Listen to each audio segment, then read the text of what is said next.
Hello everyone, उम्मीद करता हूँ आप सभी लोग स्वस्थ हो। और आज से हम एक नई सीरीज स्टार्ट कर रहे हैं जिसमें हम एसएससी सीजीएल 2019 के टीयर 1 और टीयर 2 के बेस्ट क्वेश्चंस डिस्कस करेंगे। ठीक है, और ये चैप्टर वाइज तो होंगे ही, साथ के साथ टॉप टाइप वाइज भी होंगे। मतलब जैसे आज रेशियो एंड प्रपोर्शन करेंगे तो सबसे पहले बेसिक क्वेश्चन जो पूछेगा, उसके बाद धीरे धीरे लेवल चेंज होता रहेगा, टाइप भी चेंज होते रहेंगे। जैसे इनकम सेविंग एक्सपेंडिचर वाले क्वेश्चन सारे एक साथ आपको देखने को मिलेंगे। ठीक है, प्रोपोर्शन वाले question, third proportion, fourth proportion, वो सारे क्वेश्चन एक साथ देखने को मिलेंगे।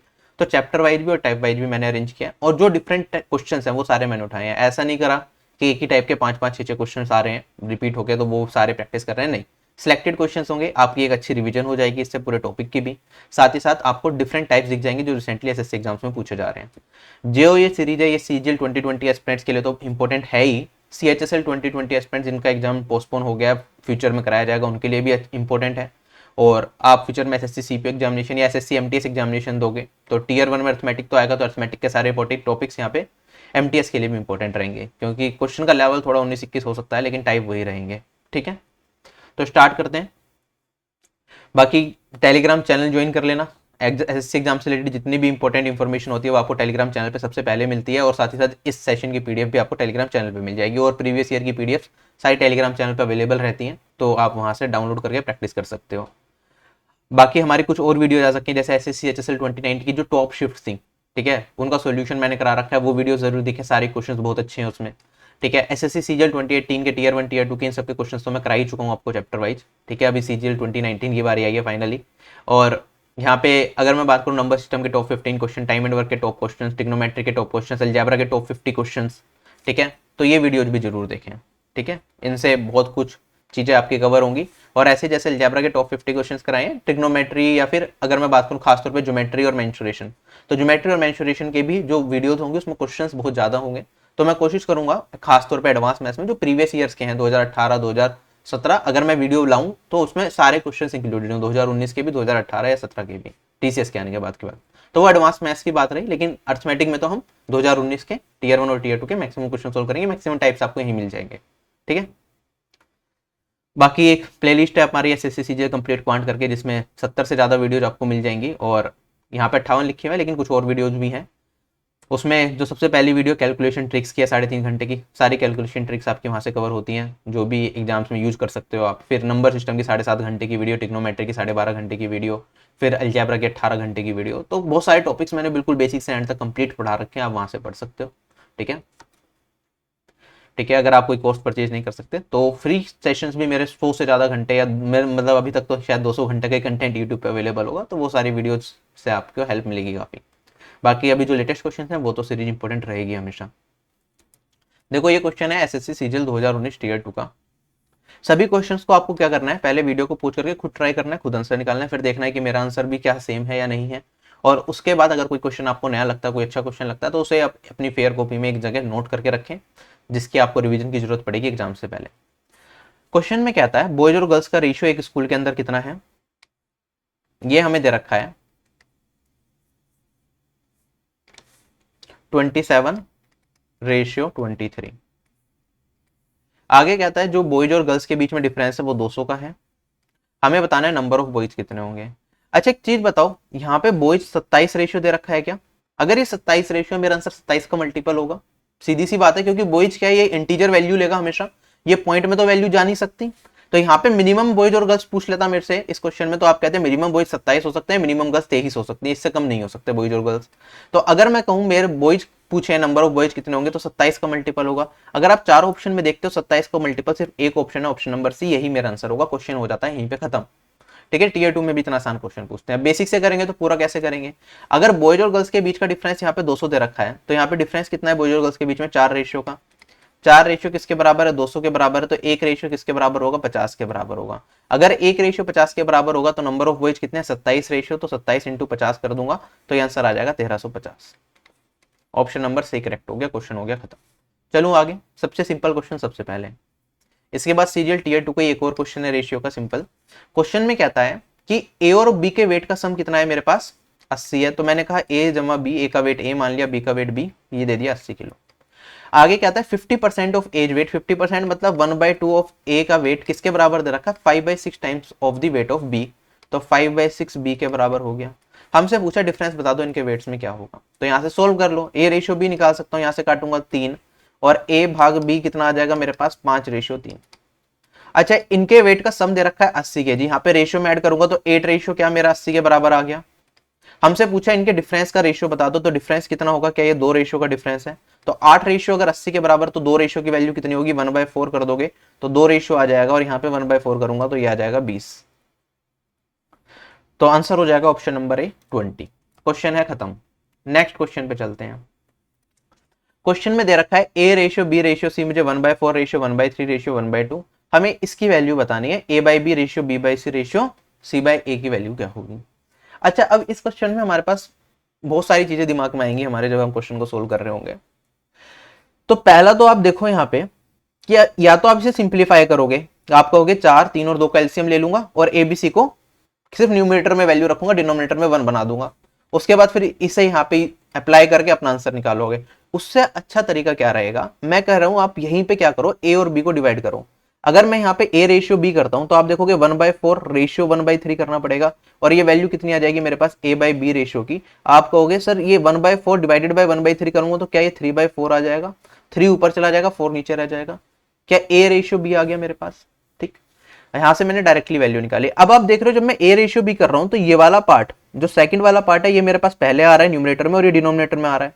तो ऐसे ही अगर मैं आगे बढ़ूंगा बी रेशियो सी करूंगा तो क्या मेरे पास ये 2 पहले आएगा और फिर 3 बाद में आएगा, 3 नीचे आएगा। तो अगर मैं बी रेशियो सी कर रहा हूं तो क्या मैं कह सकता हूं ये वाली 2 वैल्यू यहाँ पे आएगी और यहाँ पे 3 यहाँ पे आएगा, क्या रेशियो यही रहेगा मेरे पास। ठीक है, आपको सीक्वेंस पकड़ना है, अगर आप सीक्वेंस पकड़ लोगे एग्जाम में जल्दी जल्दी क्वेश्चन को सोल्व कर पाओगे। ठीक है, अब अच्छा एक चीज बताओ, आपने A ratio B ratio C निकाल लिया, आप चाहो तो सी रेशियो ए निकाल के क्वेश्चन को पूरा सोल्व कर सकते हो, लेकिन अगर आप ध्यान दोगे क्वेश्चन में हमें फाइनली इसका ही तो रेशियो बताना है, तो क्या ये रेशियो मेंटेन रहना चाहिए यहाँ पे। अगर मैं खाली A by B ratio B by C ही निकालता हूं तो क्या इसी से आप देखोगे चारों ऑप्शन मेरे पास डिफरेंट दे रखे हैं, ये 9 रेशियो 12 8 रेशियो 9 12 रेशियो 9 और ये 9 रेशियो 8, चारों ऑप्शन डिफरेंट है। खाली अगर मैं ये वाला पार्ट भी सोल्व कर लेता हूं तो मेरा आंसर क्या आ जाएगा। अगर ये फाइनली रेशियो सोल्व करना है तो आप क्या करते हो इस तरह के क्वेश्चंस में, या तो आप एलसीएम लोगे इन दोनों का 4 और 3 का मल्टीप्लाई कर दोगे दोनों जगह, वरना आप क्या करोगे यहाँ पे क्रॉस मल्टीप्लाई कर देते हैं। तो मैं कहूंगा यहाँ पे मेरे पास A by B ratio B by C की वैल्यू कितनी होगी 9 रेशियो 8। तो ये तो रेशियो मेंटेन रहेगा, ये तो 9 रेशियो 8 ही होना चाहिए मेरे पास। चारों ऑप्शन चेक करो 9 रेशियो 8 कहां पे बन रहा है, यहाँ पे नहीं बन रहा है, यहाँ पे नहीं बन रहा है, यहाँ पे नहीं बन रहा है, क्या सिर्फ ऑप्शन नंबर डी में बन रहा है। यही मेरा क्वेश्चन आया का आंसर आएगा, क्वेश्चन हो गया खत्म। अगर पूरा सोल्व करोगे तो पूरा आप सोल्व कर सकते हो, तो मैं पूरा भी सोल्व कर देता हूँ यहाँ पे साइड में, बाकी क्वेश्चन यहीं तक खत्म हो जाता अगर एग्जाम में इस चीज पे ध्यान चला जाता। चलो, अब मैंने कहा A by B ratio B by C ratio मुझे बताना है C by A by B ratio 3/4 आया था, बी बाई सी रेशियो मेरे पास कितना आया था 2/3 आया था, और अगर सी बाई ए रेशियो की बात करूंगा तो अगेन हम इसी फ्लो में आगे चलेंगे। सी क्या है मेरे पास 1/2 और ए रेशियो है मेरे पास 1/4, 1/2 डिवाइडेड बाय 1/4 करूंगा तो 4 ऊपर चला जाएगा 4/2 आएगा, जिसे आप सोल्व करके एक दूसरे से काट दोगे तो ये मेरे पास 2:1 भी आ जाएगा। अगर इसे सिंप्लीफाई करना है तो डिनोमिनेटर वाले पार्ट का तीनों का एलसीएम लेंगे, 4 3 और 1 का एलसीएम कितना आएगा मेरे पास 12, और इसमें अगर मैं 12 से गुना कर दूं तो वैल्यू कितनी आ जाएगी मेरे पास, ये हो जाएगा 3 3 9, 4 से कटेगा तो 3 टाइम, यहाँ पे करूंगा तो 4 2 चौक 8 आएगा, और यहाँ पे सोल्व करूंगा तो 12 दूनी 24 आएगा। ऑप्शन नंबर डी करेक्ट हो गया, क्वेश्चन हो गया खत्म। क्लियर है सभी लोगों को।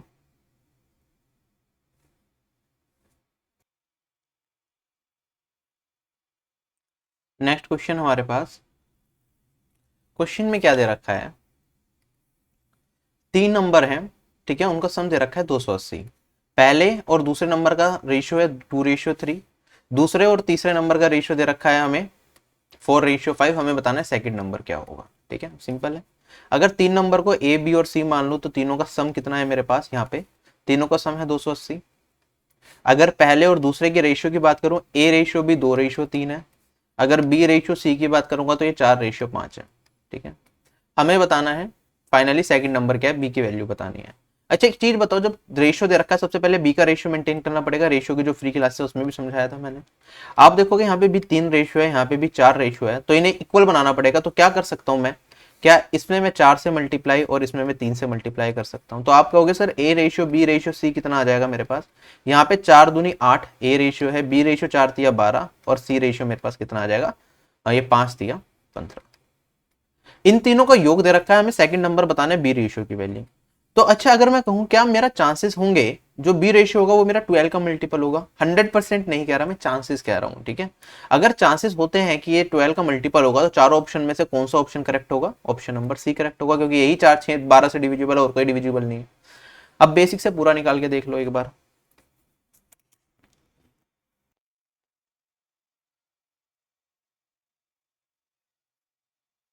तो अगर हम इसे आगे सोल्व करते हैं, आप देखोगे तो सम क्या हो जाएगा, ए प्लस बी प्लस सी हो जाएगा मेरे पास। ये 35 रेशियो आ रहा है। 35 रेशियो किसके बराबर? 280 के बराबर। तो आप देखोगे 35 से तो ये डायरेक्टली कटता है 8 टाइम्स, 35 इंटू 8 280 होता है। तो एक रेशियो की वैल्यू कितनी आ गई? 8 आ गई। और 12 रेशियो की वैल्यू 12 इंटू 8, ये वैल्यू हो जाती है मेरे पास 96। ठीक है। तो अभी हमने कहा, मैंने आपको एक चीज समझाई कि ये 12 का मल्टीपल जरूरी नहीं है होगा या नहीं होगा। अब ऐसा कौन सा केस हो सकता है कि ये 12 का मल्टीपल ना रहे? जैसे अगर ये मेरे पास वैल्यू 280 ही होती। अब मैं इस क्वेश्चन को थोड़ा चेंज कर देता हूं। मैंने कहा a plus B plus C तो 280 ही है मेरे पास, लेकिन मैं a ratio B ratio C कहता हूं कि a रेशियो मेरे पास 5 रेशियो है, b रेशियो मेरे पास 12 रेशियो है, और c रेशियो मेरे पास 7 रेशियो है। इस पर्टिकुलर केस में अगर आप क्वेश्चन को सोल्व करने जाओगे, आप देखोगे जो b की वैल्यू होगी वो 12 के मल्टीपल में नहीं होगी। क्यों नहीं होगी? जैसे ही मैं इसका सम निकाल रहा हूं, इन तीनों को सम करते ही मेरे पास आएगा 24 रेशियो। 24 रेशियो अगर मेरा 280 के बराबर आ गया, अब मुझे वैल्यू बतानी है 12 रेशियो की। आप देखोगे 12 रेशियो क्या होगा मेरे पास, ये होगा इसका आधा 1/2। आप इसका 1/2 करोगे तो ये वैल्यू आ जाएगी मेरे पास 140। 140 क्या 12 का मल्टीपल है? ये 300 तो कटेगा नहीं, 12 होता है 3 इंटू 4। अगर ये 300 नहीं कट रहा तो मैं कह नहीं सकता कि ये 12 का मल्टीपल होगा। तो इस तरह के केसेस भी एग्जाम में कई बार पूछे गए हैं, तो ये चीज आपको ध्यान रखनी है। आंख बंद करके आपको बी को देखते यही नहीं कहना कि 12 का मल्टीपल होगा। अब आपके दिमाग में सवाल आएगा, सर पिछले क्वेश्चन में तो आपने ये कह दिया था कि नंबर ऑफ बॉयज तो 27 का मल्टीपल ही होगा, वो क्यों कह दिया? देखो, क्या हमारे पास जो ये वैल्यू है पॉइंट में हो सकती है। अब जैसे यहाँ पे आप इस केस में अगर आपको यहाँ पे वैल्यू निकालनी होती से 24 रेशियो आपको इसके बराबर दे दिया, आपको 5 रेशियो की वैल्यू निकालनी होती तो क्या आता? आप कहते सर ये होता है 1 रेशियो की वैल्यू होती मेरे पास 280 भाग 24 और इंटू में 5 करता, क्या ये वैल्यू मेरे पास पॉइंट में चली जाती? आप 4 से इसे काटते तो ये तो मेरे पास बचता कितना, 4 से काटने के बाद 70, और ये वाली वैल्यू बचती मेरे पास 6, और फिर 2 से काट देता तो 35 भाग 3। क्या ये वैल्यू 35 इंटू 5 175 भाग 3 आती मेरे पास? अच्छा, 175 भाग 3 क्या ये पॉइंट में चली जाती वैल्यू? ठीक है, तो यहाँ पे पॉइंट में आंसर आ सकता है। लेकिन अगर मेरे पास नंबर ऑफ बॉयज पूछ लेते, क्या नंबर ऑफ बॉयज कभी पॉइंट में हो सकते थे? नहीं हो सकते थे। या तो आदमी 3 होंगे या 4 होंगे, ऐसा तो नहीं है 3.5 लोग होंगे मेरे पास। नंबर ऑफ ऑफिसर पूछ लेते तो भी होता। मेरे पास सिक्के पूछ लेते कि एक एक के कितने सिक्के हैं, तो मैं कहता एक एक के सिक्के तो इंटीजर वैल्यू ही ले सकते हैं, वो पॉइंट में वैल्यू नहीं ले सकते। तो उस पर्टिकुलर केस में हमारे पास नंबर क्या होगा, मल्टीपल रहेगा हमेशा, जो रेशियो में दे रखा है उसका। लेकिन अगर हमारे पास ये नंबर की जगह कुछ और चीज है, पैसे स्प्लिट किए गए हैं या कुछ और चीज स्प्लिट की गई है, तो उस केस में हम 100% श्योरिटी के साथ नहीं कह सकते जो मेरा आंसर है इसी का मल्टीपल होगा। ठीक है, चांसेस होंगे 90% केसेस में ये मल्टीपल मिल जाएगा आपको, लेकिन 90% केसेस में 10% केसेस ऐसे भी है जहां पे ये मल्टीपल ना रहे। इस चीज को ध्यान रखना, जल्दबाजी में एग्जाम में गलती मत करना इस तरह के क्वेश्चन में। चलूं आगे। नेक्स्ट क्वेश्चन मेरे पास, क्वेश्चन में कहता है कुछ पैसे मैंने ए बी सी डी में डिवाइड करे कुछ इस तरीके से कि ए रेशियो बी तो मुझे कितना दे रखा है, ये दे रखा है 1:3। अगर मैं बात करूं बी रेशियो सी की, तो बी रेशियो सी दे रखा है 2:5, और सी रेशियो डी दे रखा है मुझे कितना, 2:3। हमें डिफरेंस दे रखा है ए और सी के बीच में 3510 का है, हमें वैल्यू बतानी है कि डी का शेयर क्या रहेगा। ठीक है, इस तरह के क्वेश्चन रेशियो की क्लास में भी हमने डिस्कस किए थे।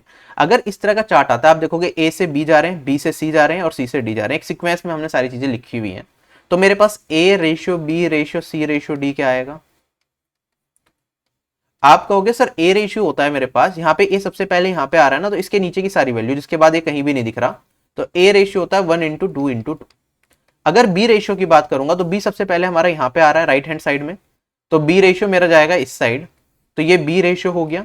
और उसके बाद बी रेशियो यहाँ पे आ रहा है, तो लास्ट अपीयरेंस के नीचे वाला सारा लेते हैं, फर्स्ट अपीयरेंस के ऊपर वाला सारा लेते हैं, तो बी रेशियो होगा 3:2:2। सी रेशियो की बात करूंगा तो सी रेशियो सबसे पहले मेरा यहाँ पे आ रहा है, तो इसके ऊपर वाला सारा, और उसके बाद सी यहाँ पे आ रहा है तो यहाँ पे मल्टीप्लाई करेंगे, तो ये मेरे पास हो जाएगा 3:5:2। और अगर डी रेशियो की बात करूं तो डी रेशियो बस एक बार यहाँ पे आ रहा है, तो इसके ऊपर वाला सारा लेना पड़ेगा, और ये हो जाएगा 3 × 5 × 3। ठीक है, अब एक्चुअली में मैंने यहाँ पे सारी चीजें आपको समझाने के लिए निकाली, लेकिन हमें सब कुछ निकालने की जरूरत नहीं थी। हमें क्या दे रखा है, हमें ए और सी के बीच का डिफरेंस दे रखा है, डेट इज 3510। तो ए की जरूरत है, सी की जरूरत है, और हमें डी की वैल्यू बतानी है, डी का शेयर क्या होगा, तो डी की जरूरत है। क्या बी की जरूरत थी? नहीं थी, तो हमें इसे निकालने की जरूरत नहीं थी, हम डायरेक्टली कर सकते थे। तो ए रेशियो मेरे पास 4 रेशियो, सी रेशियो कितना आ जाएगा, 5 दूनी 10 या 30, और डी रेशियो की वैल्यू कितनी आ जाएगी, 45। अच्छा, ए और सी के बीच का डिफरेंस कितने रेशियो दे रखा है, इन दोनों का डिफरेंस अगर हम निकालते हैं तो ये वैल्यू आ गई मेरे पास 26 रेशियो। 26 रेशियो बराबर दे रखा है मेरा 3510 के। हमें वैल्यू बतानी है डी की क्या होगी, 45 रेशियो की वैल्यू बतानी है। तो 45 रेशियो आप कहोगे सर ये हो जाएगा 3510 डिवाइडेड बाई 26 इंटू में 45। ठीक है, अच्छा अगर आप इस क्वेश्चन को सोल्व करने जाओगे, आप पहली चीज तो ये सारे इंटीजर वैल्यू हैं, अगर इंटीजर वैल्यू हैं तो ये पूरा का पूरा सोल्व होगा, सारी चीजें कटेंगी। 26 45 में तो कुछ कॉमन नहीं आ रहा, कुछ कटेगा नहीं, तो क्या मैं कह सकता हूँ ये 26 3510 को पूरा का पूरा काट सकता है, बिल्कुल काट सकता है। अच्छा अगर मैं यूनिट डिजिट से देखता हूँ, ये मेरे पास 6 है और ये मेरे पास 0 है। 6 के टेबल में कब आपको 0 मिलता है, या तो आप 6 × 5 करते हो तब यूनिट डिजिट पे 0 आता है 30, और 6 × 10 करते हो तब आपके पास यूनिट डिजिट पे 60 आएगा, तो यूनिट डिजिट पे 0 मिलेगा। तो मैं कह सकता हूँ यहाँ पे इसे काटने के बाद या तो 10 टाइम जाएगा और या फिर मेरे पास 6 टाइम जाएगा। ठीक है, तो 2 वैल्यू जा रही है। इसे और सिंप्लीफाई करने के लिए मैं क्या कर लेता हूँ, एक बार 2 से काट लेता हूँ, ये वैल्यू मेरे पास 13 आएगी, और इसे काटूंगा तो ये वैल्यू आ जाएगी मेरे पास 1755। अच्छा अब देखो 3 बचा, ये ओड नंबर आ गया, ओड नंबर ये पूरा का पूरा इससे कटेगा, या तो पूरा काट लो, बहुत सिंपल है, नहीं काटना चाहते तो आप देखोगे 3 से अगर मैं इसे काटता हूं तो ये लास्ट डिजिट 5 है। 5 कब मिलेगी मुझे, 3 के मल्टीपल में। सिर्फ एक केस होता है जब 3 को समथिंग उसकी लास्ट डिजिट 5 हो, इन्हें मल्टीप्लाई कर रहे हो तभी आपको यूनिट डिजिट 5 मिलती है। तो आप कहोगे यहाँ पे सोल्व करने के बाद इसकी जो लास्ट डिजिट मिलेगी वो मुझे 5 मिलेगी, ये काटने के बाद। अगर ये काटने के बाद 5 मिल रहा है तो मेरा आंसर क्या होगा, 5 × 5 यूनिट डिजिट 5 होगी। और हम देखेंगे 4 ऑप्शन में सिर्फ एक ही ऑप्शन ऐसा था जिसकी यूनिट डिजिट 5 है, तो ये आंसर हो जाएगा। ठीक है, 6075। बाकी अभी मैंने ये आपको डायरेक्ट करा, बाकी और भी बहुत चीजें हैं जो आप देख सकते थे। ये तो सिंपल कैलकुलेशन है, इसलिए इसमें दिमाग लगाने की जरूरत नहीं है कुछ भी, वरना हम इसमें बहुत सारी चीजें देख सकते हैं। जैसे मैं और चीजें बता देता हूँ जो कि मुश्किल कैलकुलेशन होगी तो आपको मदद करेगी, कि आप ये चीजें भी चेक कर सकते हो एग्जाम टाइम में। ये डिवाइडेड बाई 26 इंटू में मेरे पास 45 है। अच्छा क्या इसमें कोई 5 का मल्टीपल है, नहीं है।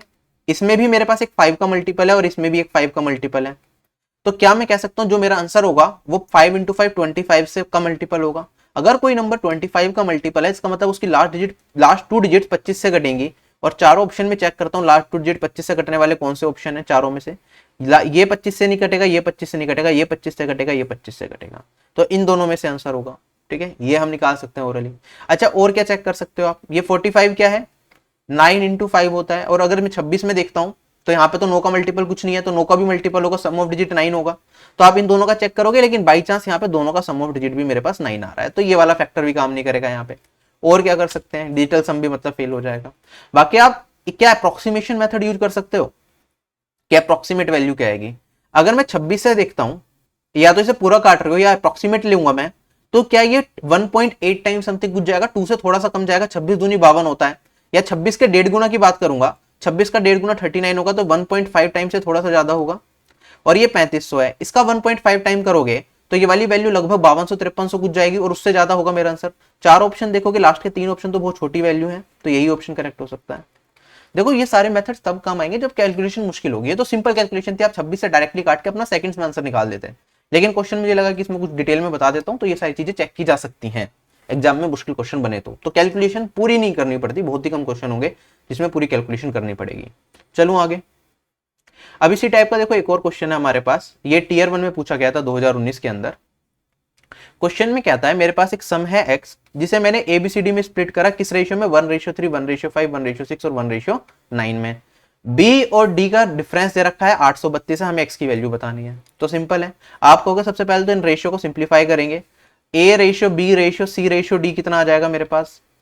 अब हम इसमें क्या कर सकते हैं, इन सबके एलसीएम से मल्टीप्लाई करेंगे। आप देखोगे एक तो 9 आ जाएगा, और यहाँ पे 2 और यहाँ पे 5, क्या 90 एलसीएम आ जाएगा इन सबको सोल्व करने के बाद। 90 आएगा तो a रेशियो की वैल्यू कितनी होगी, 1/3 इंटू 90 ये होगा 30। b रेशियो की वैल्यू कितनी होगी 18, c रेशियो की वैल्यू कितनी होगी 15, और d रेशियो की वैल्यू कितनी होगी मेरे पास 10।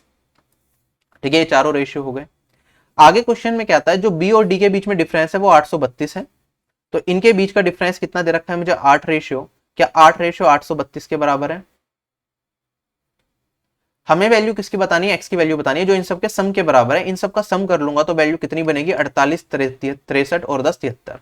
73 रेशियो की वैल्यू बतानी है। ठीक है, अगर आप सोल्व करते हो आप देखोगे यहाँ पे ये तो 8 से काट रहा हूं तो 1 रेशियो की वैल्यू 104 टाइम्स जाएगा, और 73 से मल्टीप्लाई करना है तो 73 इंटू 104 यूनिट डिजिट से करेंगे, चार ऑप्शन की यूनिट डिजिट डिफरेंट है, और ये हो जाएगा मेरे पास 3 चौक 12 unit digit 2। Option number A यही आंसर हो सकता है। ठीक है, टीसीएस में यूनिट डिजिट बहुत ज्यादा यूज होती है, डिजिटल सम इतना यूज नहीं हो पा रहा टीसीएस के आने के बाद, क्योंकि वो ध्यान रखते हैं मल्टीप्लीकेशन का, लेकिन वो यूनिट डिजिट में फिर मार खा जाते हैं। तो यूनिट डिजिट या फिर डिजिटल सम कोई ना कोई मेथड काम आ ही जाता है। चलूं आगे। यूनिट डिजिट सबसे बेस्ट है, क्योंकि अगर यूनिट डिजिट अलग है तो डेफिनेटली आपका एक ही आंसर मैच करेगा। ठीक, डिजिटल सम में कई बार हम पूरा चेक करते हैं, निकालते हैं डिजिटल सम क्या हो रहा है, दो ऑप्शन का मैच कर जाता है, सारी मेहनत बेकार। अब ऐसा ही एक और क्वेश्चन था सीजीएल 2019 टीयर 2 का। एक पर्सन ने कुछ पैसे अपने 3 सन में डिवाइड करे, किस रेशियो में? 3:4:5 में। ठीक है, आगे कहता है कि अगर वो पैसों को 1:3:1:4:1:5 में स्प्लिट करता तो जो फर्स्ट केस में जो सन था उसका जिसे सबसे कम पैसे मिल रहे थे उसे 1188 रुपए ज्यादा मिलते। तो हमें बताना है कि सम कितना था, कितने पैसे उसने स्प्लिट करें।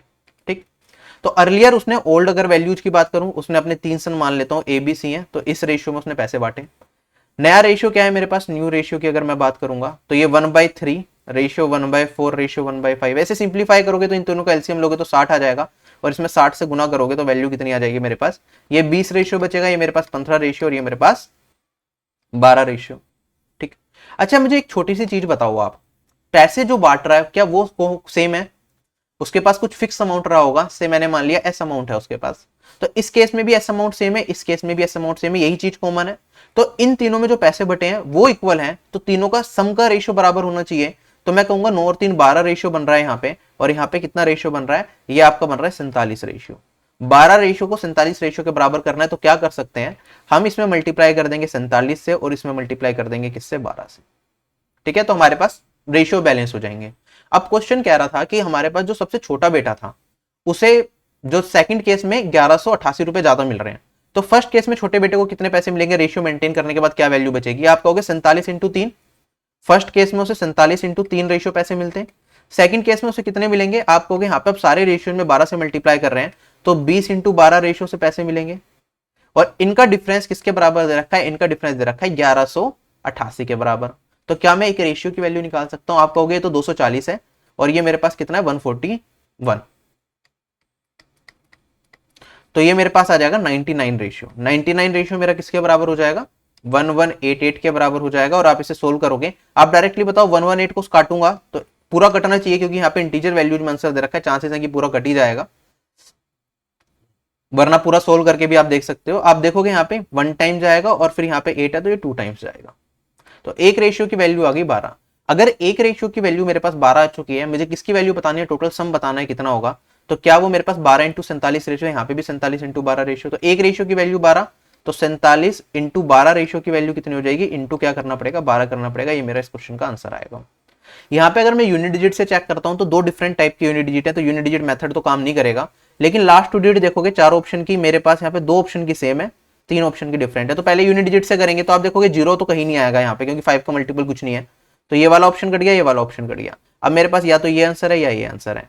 ठीक है, अच्छा आप इसमें देखोगे डिजिटल सम से अगर चेक करते हो तो मेरे पास यहाँ पे 3 और 3 9, डिजिटल सम 9 आएगा। डिजिटल सम चेक करेंगे यहाँ पे 13 और 6 19 27, 9 से कट रहा है, ये भी 9 से, ये 9 से नहीं कटेगा, इसका डिजिटल सम आ रहा है 15, तो यही मेरा आंसर हो सकता है। ठीक है, वरना लास्ट टू डिजिट से करोगे तो 12 इंटू 12 144 हो जाएगा आपका, और यहाँ पे आप 47 से मल्टीप्लाई करोगे तो आप लास्ट टू डिजिट निकालोगे तो आपकी लास्ट टू डिजिट आपके 680 आएगी, आपका आंसर निकल जाएगा। चलूँ आगे। देखो ऐसा मत सोचना कि क्वेश्चन में टाइम ज्यादा लगा रहा हूं मैं करने के लिए, मैं कोशिश कर रहा हूं आपको जितने कंसेप्ट हो सके साथ साथ बताता भी चलूँ, ऐसा ना हो कि आपने पहले नहीं पढ़ रखा तो कुछ समझ ही नहीं आ रहा। ठीक है, देखो अब एज से रिलेटेड क्वेश्चन से स्टार्ट हो गए हैं, अब 3-4 क्वेश्चन सारे एज के आएंगे, बेसिक से अच्छे लेवल के। क्वेश्चन में कहता है कि जो ए और बी की जो प्रेजेंट एज है उसका रेशियो दे रखा है मुझे 3:5। आगे कहता है कि if the ratio of their age is 5 years hence, 5 साल के बाद उनकी एज का रेशियो कितना हो जाएगा? 13:20। तो मेरे पास ये प्रेजेंट रेशियो है, ये 5 ईयर्स हैंस की बात कर रहे हैं, ठीक है। हमसे पूछा है प्रेजेंट एज बता दो बी की क्या होगी। अच्छा एक छोटी सी चीज बताना, मान लो आज मैं आपके और आपके दोस्त की एज को कंपेयर कर रहा हूं, आपकी एज अभी 22 साल है और आपके दोस्त की एज अभी 25 साल है। अगर मैं आपकी एज में 6 साल बढ़ा दूं और आपके दोस्त की एज में भी 6 साल बढ़ा दूं, या फिर मैं ये कहूं 6 साल बाद आपकी एज क्या होगी, तो आप कहोगे सर मेरी एज तो 6 साल बढ़ने के बाद 28 हो जाएगी, और यहाँ पे अपने दोस्त की, अगर आपके दोस्त की 6 साल एज बढ़ती है तो इसकी एज 31 हो जाएगी। क्या चीज कॉमन रहेगी आपके में? क्या आपकी एज का डिफरेंस मेंटेन रहेगा? पहले भी आपकी एज में 3 साल का गैप था, अब भी 3 साल का गैप होगा, या ऐसा हो जाएगा कि उम्र के साथ साथ एज का गैप भी चेंज हो जाएगा? अगर आपके माता जी में और आपकी एज में अभी 20 साल का डिफरेंस है, तो हो सकता है कि 20 साल 25 साल के बाद भी वो इतना ही रहेगा। ऐसा तो नहीं होगा कि उनकी एज ज्यादा बढ़ जाएगी, आपकी एज कम बढ़ेगी, नहीं। तो एज का जो डिफरेंस होता है, एज वाले क्वेश्चन में ट्रिक यही होती है कि एज का डिफरेंस मेंटेन रहता है। तो मैंने कहा यहाँ पे जो एज का डिफरेंस है मेरे पास 2 साल का है, 2 रेशियो का है, और यहाँ पे एज का डिफरेंस मेरे पास कितने रेशियो का है? 7 रेशियो का है। तो मुझे इसे बैलेंस करना पड़ेगा, और इसे बैलेंस करने के लिए मैं क्या करूंगा, यहाँ पे 7 से गुना कर दूंगा, और यहाँ पे किससे गुना कर दूंगा? यहाँ पे मैं 2 से गुना कर दूंगा। तो एज का जो डिफरेंस है वो मेंटेन हो जाएगा मेरा, ठीक। अगर आप इसे सोल्व करते हो तो यहाँ पे ए की प्रेजेंट एज हमसे पूछी है, यहाँ पे मल्टीप्लाई करा मैंने, तो ये वाली वैल्यू आ जाएगी 3 इंटू 7 21 रेशियो, यहाँ पे ये वाली वैल्यू आ जाएगी 7 पंजे 35 रेशियो। अगर यहाँ पे बात करूंगा तो 13 दूनी 26 रेशियो, और ये 20 दूनी 40 रेशियो, ठीक है। अच्छा हमसे क्या पूछा है? हमसे प्रेजेंट एज ऑफ बी पूछी है, ठीक है। आप देखोगे यहाँ पे मेरे पास 5 रेशियो का डिफरेंस है। ए की एज में पहले 21 रेशियो थी, अब 26 रेशियो है। बी की एज में भी देखेंगे पहले 35 थी, अब 5 रेशियो है। रेशियो मेंटेन हो गया, दोनों की 5-5 रेशियो से एज बढ़ रही है, और हमें क्वेश्चन में दे भी रखा था कि दोनों की साल एज कितनी कितनी बढ़ रही है? 5 साल। तो 5 रेशियो मेरा 5 साल के बराबर होगा, तो 1 रेशियो 1 साल के बराबर। अगर 1 रेशियो 1 साल के बराबर, तो 35 रेशियो किसके बराबर होगा? 35 साल के बराबर। तो हमसे यही पूछा था कि बी की एज बता दो क्या है प्रेजेंट, तो बी की एज कितनी हो जाएगी प्रेजेंट में? ये हो जाएगी मेरे पास 35 रेशियो। क्वेश्चन हो गया खत्म, ठीक है। चलूं आगे।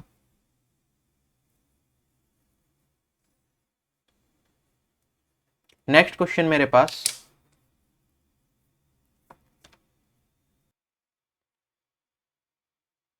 क्वेश्चन में क्या दे रखा है? 1 साल पहले जो ए और बी की एज का रेशियो था वो 4:3 था, ठीक है। अब क्या हुआ? 3 साल अगर मैं आगे बढ़ जाता हूं तो मेरे पास ए और बी की एज का रेशियो 6:5 है। हमें बताना है कि ए और बी की एज का रेशियो 9 साल बाद क्या होगा, ठीक। तो मैंने लिखा यहाँ पे ए है और यहाँ पे बी की बात कर रहे हैं। यहाँ पे 4:3 था उनकी एज का रेशियो, कितने साल पहले? 1 ईयर अगो। अच्छा अगर मैं बात करूं यहाँ पे, मैं 3 साल आगे चला जाता हूं तो 3 ईयर हैंस की बात करेंगे। इनकी एज का रेशियो कितना हो गया मेरे पास? ये हो गया 6:5। हमें बताना है from 5 years from now, present से 5 साल आगे, मतलब यहाँ पे 9 ईयर हैंस पे हमें बताना है इनकी एज का रेशियो क्या होगा। Clear question? अच्छा एक चीज बताओ, यहाँ पे अगर मैं प्रेजेंट की बात करता हूँ, मेरा प्रेजेंट यहाँ आ रहा होगा, यहाँ से मैं 1 साल पीछे चला गया तो ये एज का रेशियो है। यहाँ पे 3 साल आगे चला गया तो यहाँ पे 3 साल आगे की बात कर रहे हैं। क्या यहाँ पे इन दोनों एज के रेशियो में 4 साल का फर्क आ गया?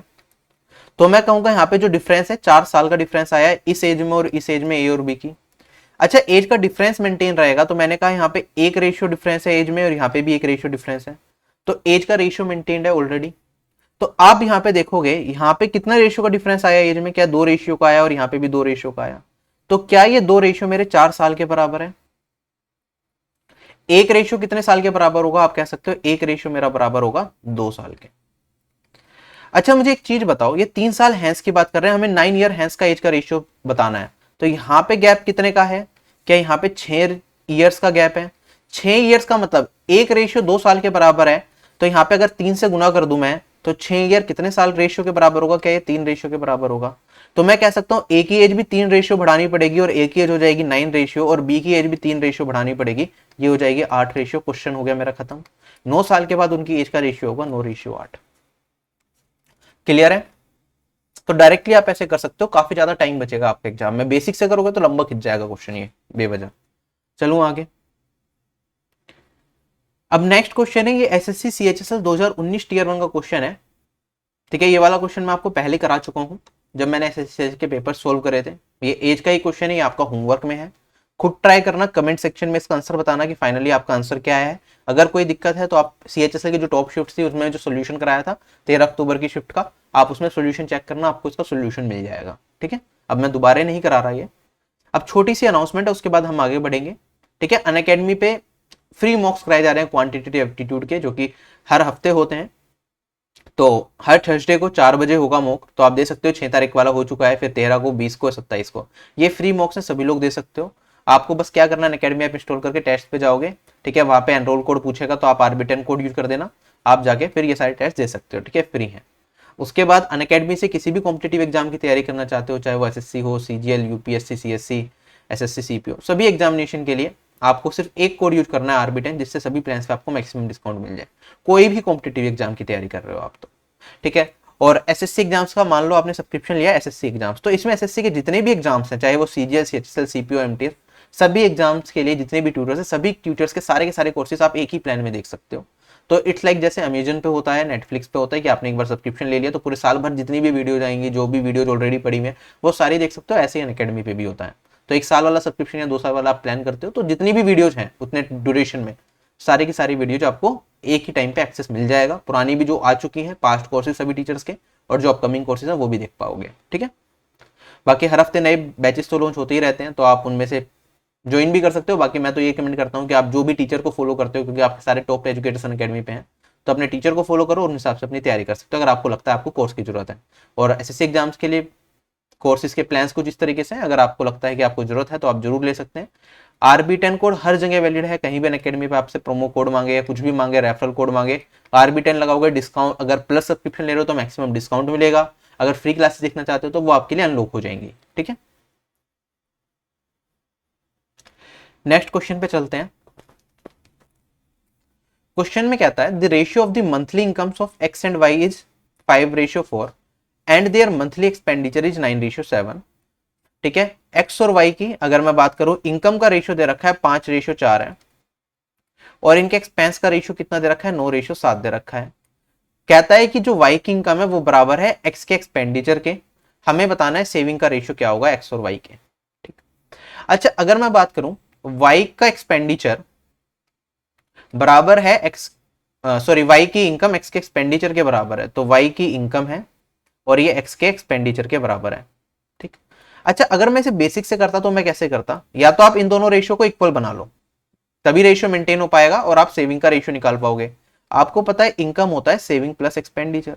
ठीक है, तो अगर आप इनकम में से एक्सपेंस को हटा दोगे तो सेविंग रेशियो आराम से मिल जाएगा। तो आपको इन दोनों रेशियो को मेंटेन करना है। अगर इन दोनों रेशियो को इक्वल बनाना है तो उसके लिए मैं क्या कर सकता हूँ, आप कहोगे सर ये 4 है ये 9 है, इस वाले पूरे पार्ट में 9 से गुना कर दो और इस वाले पार्ट में किससे गुना कर दो, 4 से गुना कर दो। ठीक है, तो रेशियो में किसी भी नंबर से मल्टीप्लाई करें कुछ फर्क नहीं पड़ता। तो आप कहोगे एक्स और वाई की इनकम और एक्सपेंस का रेशियो कितना हो गया, 9 पंजे मेरे पास हो जाएगा यहाँ पे 45 रेशियो, ये हो जाएगा 36 रेशियो। ये मेरे पास 9 चौक 36 रेशियो होगा और ये मेरे पास क्या हो जाएगा, ये 28 रेशियो हो जाएगा। क्या हमारे पास अब वाई की इनकम और एक्स का एक्सपेंस बराबर हो गया। इनकी सेविंग का रेशियो बता सकता हूं, इनकम में से एक्सपेंस को घटाऊंगा तो सेविंग मिल जाएगी, 45 माइनस 36 करूंगा तो 9 रेशियो, और जैसे ही आपने 9 रेशियो निकाल लिया तो आपका क्वेश्चन खत्म हो गया, क्योंकि चारों ऑप्शन में 9 रेशियो सिर्फ फर्स्ट पार्ट में है। अगर पूरा सोल्व करना चाहते हो तो 36 में से 28 को और घटा दोगे तो 8, 9:8 आपका इस क्वेश्चन का आंसर आएगा। क्वेश्चन हो गया खत्म। ठीक है, तो ये टीयर 2 में देखो क्वेश्चन मुश्किल नहीं आते। टीयर 2 में आपको अगर कोई कहता है कि टीयर 2 में बहुत ज्यादा पढ़ना पड़ेगा, बहुत लेवल हाई है, ऐसा नहीं है। टीयर 1 और टीयर 2 का लेवल लगभग मेंटेन होता है। यहाँ पे मैं आपको दिखा रहा हूँ ये टीयर 2 का क्वेश्चन, अब टीयर 1 का क्वेश्चन ऐसे दिखाऊंगा वो इससे आसान मुश्किल होगा। तो ऐसा बहुत ज्यादा फर्क लेवल में नहीं है, आपकी तैयारी एक अच्छे लेवल पे होनी चाहिए। टीयर 1 पे ही हम टीयर 2 तक की तैयारी करते हुए चलते हैं, जिससे कि कोई दिक्कत ना है, क्योंकि टीयर 1 में बहुत बार देखा गया टीयर 2 से मुश्किल क्वेश्चन आ जाते हैं। बस टीयर 2 में नंबर ऑफ क्वेश्चन ज्यादा होते हैं। अब जैसे ये एक और क्वेश्चन पूछा गया था, ए और बी की जो मंथली सैलरी दे रखी है, हमें उसका रेशियो दे रखा है 3:5। तो इनकी इनकम का कह सकता हूं मैं, जो रेशियो होगा 3:5 होगा, और इनकी सेविंग का रेशियो दे रखा है 2:3। क्वेश्चन में कहता है जो बी की इनकम है वो 3 गुना है ए की सेविंग से। तो ए की सेविंग कितनी है मेरे पास, ए की सेविंग है 2 और बी की इनकम कितनी है 3 गुना है इसकी। तो इसकी सेविंग ये है 2, तो इसका 3 गुना करना है मुझे बी की इनकम को। हमें बताना है इनके एक्सपेंस का रेशियो क्या होगा।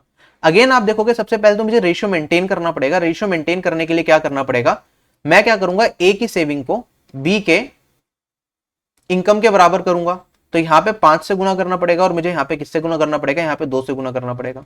जैसे ही मैं ये करूंगा तो इनकी इनकम बराबर आ जाएगी। अब मुझे बी की इनकम क्या करनी है, 3 गुना करनी है ए की सेविंग से, तो अब यहाँ पे 3 से और मल्टीप्लाई करना पड़ेगा। आप देखोगे मेरे पास फाइनल रेशियो क्या बनेगा, ए रेशियो बी।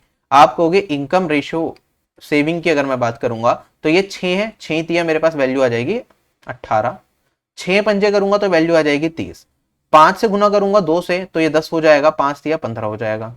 क्या मेरे पास जो ए की सेविंग है उसका 3 गुना बी की इनकम हो गई, जो क्वेश्चन में दे रखा था हो गई। अब यहां से सोल्व करो, इनकम में से सेविंग को घटाऊंगा तो मेरे पास आता है एक्सपेंडिचर, 18 में से 10 को घटाया तो 8 और 30 में से 15 घटाया 15, और मेरा आंसर हो गया 8:15। क्वेश्चन हो गया खत्म। चलूं आगे।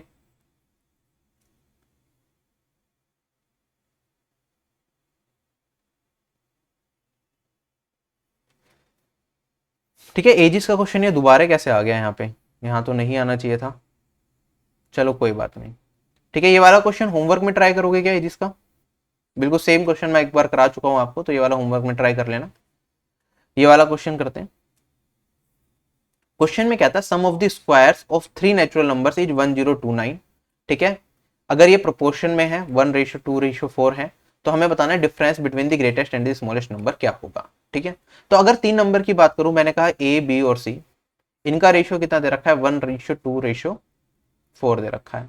ठीक है, इनके स्क्वायर का सम मुझे दे रखा है 1029। अच्छा, अगर नंबर को मैं जनरली कंसिडर करता तो इसे 1x मानता, इसे 2x मानता, इसे 4x मानता। अगर मैं इसका स्क्वायर कर देता हूं तो ए स्क्वायर की वैल्यू कितनी हो जाएगी, एक्स स्क्वायर, इसे स्क्वायर करूंगा तो 4x स्क्वायर होगा, और इसका स्क्वायर करूंगा तो ये 16x स्क्वायर होगा। अगर इन तीनों का सम कर देता हूं मैं, तो मेरे पास वैल्यू कितनी आ गई, 21x स्क्वायर। इन तीनों को स्क्वायर का सम मुझे कितना दे रखा है, 1029 के बराबर दे रखा है। तो क्या यहां से एक्स स्क्वायर की वैल्यू आ जाएगी, आप 21 से काटोगे तो वैल्यू कितनी जाएगी मेरे पास, एक्स स्क्वायर की वैल्यू, पहले तो ये 4 टाइम्स कटेगा और फिर ये 9 टाइम्स कटेगा। कैसे करा, ये 102 4 टाइम जाएगा पहली बार, और ये पूरा का पूरा कट ही रहा होगा क्योंकि एक्स की एक इंटीजर वैल्यू ही आनी है इस क्वेश्चन में, क्योंकि ये सारे नंबर्स दे रखे हैं मुझे। ठीक है, नेचुरल नंबर्स दे रखे हैं क्वेश्चन के अंदर। तो आप कहोगे सर ये 4 टाइम्स जाएगा, और यहाँ पे यूनिट डिजिट 9 है, ये 1 है, तो 1 से काटूंगा तो 9 टाइम्स ही जाएगा। तो एक्स स्क्वायर की वैल्यू 49, तो एक्स की वैल्यू कितनी होगी, 7 होगी। अगर x की वैल्यू 7 आ गई तो हमें बताना ग्रेटेस्ट और स्मॉलेस्ट नंबर में बीच में डिफरेंस क्या होगा। अच्छा, सबसे बड़ा नंबर कौन सा है मेरे पास, ये 4x है। सबसे छोटा नंबर कौन सा है मेरे पास, x है। तो इसमें से घटाओगे तो मेरे पास 3x बचेगा, 3x की वैल्यू बतानी है, तो ये हो जाएगा 3 × 7, ये वैल्यू आ जाएगी मेरे पास 21 मेरा इस क्वेश्चन का आंसर होगा। बाकी अगर ऑप्शन से करना चाहता मैं स्टार्टिंग में, जैसे मैंने देखा 1:2:4 है, तो आप ये तो निकाल लेते कि सबसे बड़े और छोटे नंबर के बीच में डिफरेंस 3x का होगा, और ये नंबर ही है, तो मेरे पास ये 3 का मल्टीपल हमेशा रहेगा। 3 का मल्टीपल रहेगा तो मेरे 3 ऑप्शन करेक्ट हो जाते, 15, 21 और 18। लिख से आगे नहीं बढ़ सकते थे हम, इससे डायरेक्टली अगर करना चाहते तो पूरा ही करना पड़ता सोल्व। ठीक है, चलूं आगे। अब ये टीयर 1 का क्वेश्चन है। क्वेश्चन में क्या था, the ratio of boys and girls in a group is 7:6। एक ग्रुप में बॉयज और गर्ल्स का रेशियो 7:6 दे रखा है। ठीक है, अगर 4 लड़के और ग्रुप को ज्वाइन करते हैं और 3 लड़कियां ग्रुप को छोड़ के चली जाती हैं, तो बॉयज और गर्ल्स का रेशियो मेरे पास कितना होता है, ये होता है 4:3। इनिशियल रेशियो ये है, फाइनल रेशियो मेरे पास ये है। हमें बताना है total number of boys and girls initially group में कितने थे। ठीक, अच्छा अगर बॉयज की बात करें तो कितने लोगों ने ज्वाइन करा, 4 लड़कों ने ज्वाइन करा और 3 लड़कियां ग्रुप को छोड़ के गई। ठीक है, ये हमारे पास चेंज निकल गया। हमें बताना है इनिशियली कितने लोग थे ग्रुप में, मतलब 7 × 6 13 रेशियो की वैल्यू बतानी है। तो आप कह सकते हो मेरा आंसर जो होगा 13 का मल्टीपल होगा, लेकिन चारों ऑप्शन पे नजर डालते ही आप कहोगे सर ये तो चारों ऑप्शन 13 के मल्टीपल है, नहीं कर सकते, पूरा बेसिक से सोल्व करना पड़ेगा। 2 तरीके हैं सोल्व करने के लिए, एक तो आप बिल्कुल बेसिक पे चले जाओ, आप कहोगे सर इनिशियली मैं मान लेता हूँ 7x बॉयज थे, मेरे पास 6x गर्ल्स थी, तो बॉयज कितने से बढ़ गए, बॉयज 4 से बढ़ गए, और गर्ल्स की बात करूं, गर्ल्स मेरी 3 से कम हो गई, तो आप कहोगे गर्ल्स 6x - 3 रह गई और बॉयज 7x + 4 होगा। जो फाइनल रेशियो आया बॉयज और गर्ल्स का वो 4:3 आया। इसे सोल्व करके x की वैल्यू निकाल लोगे, क्रॉस मल्टीप्लाई करोगे, 6 चौक 24x होगा, यहाँ पे 21x होगा, 24 में से 21 घटाओगे तो यहाँ पे 3x बचेगा इस साइड। अब यहाँ पे सोल्व करूंगा, 3 चौक 12 होगा, और यहाँ पे सोल्व करूंगा ये माइनस का 12, 12 माइनस का और प्लस का 12 जुड़ के यहाँ पे बना देगा 24, और x की वैल्यू कितनी आ जाएगी मेरे पास, 8 आ जाएगी। अगर x 8 होगा तो आप कहोगे आपको 13 रेशियो की वैल्यू बतानी थी, क्योंकि इनिशियल कितने लोग थे बॉयज और गर्ल्स में, तो वो 13x थे, तो 13 इंटू में 8 करना पड़ेगा और आपका आंसर कितना आ जाएगा, ये आ जाएगा 104। ऑप्शन नंबर ए करेक्ट हो जाएगा। ये हो गया इस क्वेश्चन को करने का बेसिक तरीका। डायरेक्ट आप चाहो तो क्रॉस मल्टीप्लाई से भी कर सकते हो, अगर आपको यहाँ पे स्क्रीनशॉट लेना ले लो, अब मैं क्रॉस मल्टीप्लाई से बता रहा हूँ। क्रॉस मल्टीप्लीकेशन मेथड भी यहाँ पे यूज कर सकते हैं। आपने क्या करा, पहले इनिशियल वैल्यू लिखी, फिर फाइनल वैल्यू लिखी, फिर जो उसमें चेंज है वो लिखा। अब आप क्या करोगे, यहाँ पे फिलहाल एक्स तो हटा ही देता हूँ, क्रॉस मल्टीप्लाई करो। ठीक है, यहाँ पे आप 7 दिया 21, 6 चौक 24। आप क्या करोगे, इनमें जो डिफरेंस आएगा उसे मॉड्यूलस में लिखते हैं हम। तो 24 में से मैं क्या घटाऊंगा, मैं घटाऊंगा 7 दिया 21 को, तो मेरे पास आएगा ये 3 रेशियो। 3 रेशियो मेरा किसके बराबर होगा, अब नीचे वाले पार्ट को क्रॉस मल्टीप्लाई करो। ये मेरे पास 4 दिया 12, और यहाँ पे माइनस में फिर माइनस आएगा यहाँ पे, क्योंकि ये माइनस का 3 है, ये 4 है, तो ये मेरे पास -12 होगा। तो मैं कहूंगा ये वैल्यू बन जाएगी मेरे पास मॉड्यूलस से बाहर आके 24। तो मतलब हमेशा पॉजिटिव वैल्यू में आता है, इनका डिफरेंस हमें पॉजिटिव लेना होता है। तो मैंने कहा 3 रेशियो मेरा किसके बराबर है, 24 के बराबर है, तो किससे गुना करना पड़ेगा, 8 से। या फिर मैं कह सकता हूँ एक रेशियो की वैल्यू 8 हो जाएगी। अगर एक रेशियो की वैल्यू 8 है तो हमसे पूछा है टोटल इनिशियली कितने बॉयज और गर्ल्स थे टोटल, तो आप कहोगे 7 और 6, मेरे पास 13 रेशियो थे, तो 13 इंटू में 8, ये आंसर हो जाएगा मेरे पास 104। तो आप ऐसे क्रॉस मल्टीप्लिकेशन मेथड को भी यूज कर सकते हो। हमेशा इस चीज का याद रखना, जब भी क्रॉस मल्टीप्लिकेशन मेथड यूज करो तो ये हमें क्या वैल्यू देगा, ये हमें सिर्फ इनिशियल वैल्यू देगा, फाइनल वैल्यू नहीं देगा। ठीक है, अगर आप एक रेशियो की वैल्यू निकाल के आप सोच रहे हो कि एक रेशियो की वैल्यू आपकी क्या हो गई, 8 हो गई, तो आप फाइनल वैल्यू पूछता तो यहाँ पे 4 को 8 से गुना कर देता, तो नंबर ऑफ बॉयज मेरे पास फाइनली 32 आ जाते, तो गलत हो जाता।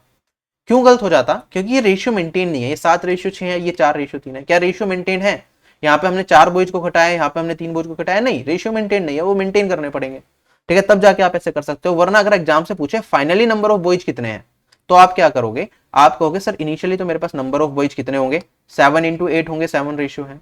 अब उसमें 4 बॉयज और जुड़े थे, तो ये वैल्यू कितनी होगी मेरे पास, 56 और 4 60। तो फाइनली मेरे पास नंबर ऑफ बॉयज कितने रहे होंगे, 60 रहे होंगे। ऐसी नंबर ऑफ गर्ल्स पूछते फाइनली, तो वो कितनी होती, तो वो आप कहते हैं सर यहाँ पे पहले 6 रेशियो थी, तो 6 इंटू 8 करना पड़ेगा, इतनी पहले थी, अब इसमें 3 कम हो गई, तो 48 माइनस 3 45 हो गई। ठीक है, ये आपका आंसर आ जाएगा। आप रेशियो चेक करना चाहो, रेशियो चेक कर लो, 4 रेशियो 3 आ रहा है, देखो यहाँ पे भी 4 रेशियो 3 था। ठीक है, चल रहा हूं आगे नेक्स्ट क्वेश्चन पे। अब क्वेश्चन में क्या आता है मेरे पास, राजू ने क्या करा, एक पिज्जा का 3/8वां हिस्सा खाया, फिर अदम ने जो बचा हुआ पिज्जा था उसका 3/10वां हिस्सा खाया, और रेनू थी उसने और जो बचा हुआ पिज्जा था उसका 4/7वां हिस्सा खाया। अब हमें बताना है फ्रैक्शन में पिज्जा कितना बचा है ओवरऑल। ठीक है, तो अगर मैं बात करूं, पिज्जा को मैं 1 मान लेता हूं इनिशियली, आंसर मार्क्ड है इसमें, ओके चलो कोई बात नहीं। अगर इनिशियली मेरे पास पिज्जा 1 रहा होगा, ठीक है, एक ही पिज्जा है, उसका 3/8वां हिस्सा कोई खा गया, तो बचा हुआ हिस्सा कितना होगा, आप कहोगे 1 माइनस 3/8। क्या मेरे पास बचा हुआ हिस्सा उसका 5/8 होगा। ठीक है, तो हम ऐसे सोल्व करते चलेंगे। मैंने कहा मेरे पास अब जो बचा हुआ हिस्सा है वो 5/8 है। ठीक है, जब राजू खा चुका है पिज्जा। अब एडम की बारी आई, एडम ने क्या करा कि जो बचा हुआ पिज्जा था इसका कितना खाया, 3/10वां हिस्सा खाया। अगर 3/10वां खा लिया तो बचा हुआ हिस्सा कितना होगा, आप कहोगे सर 1 में से 3/10 घटाऊंगा तो ये आएगा 7/10। तो जो मेरा पास पहले पिज्जा था उसका 7/10वां हिस्सा बचा होगा, तो इसमें किससे मल्टीप्लाई करोगे, 7/10। अब जो ये पिज्जा बचा हुआ है इसका 4/7वां हिस्सा रेनू ने खाया, 4/7वां खा लिया, तो बचा हुआ कितना होगा, अब डायरेक्टली बोलेंगे ये बचेगा 3/7वां हिस्सा। तो फाइनली जो मेरे पास एक पिज्जा था उसका कितना हिस्सा बचा मेरे पास, उसका ये पोर्शन बचा।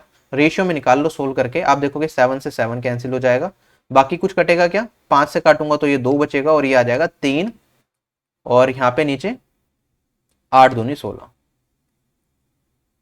ये मेरा इस क्वेश्चन का आंसर हो जाएगा।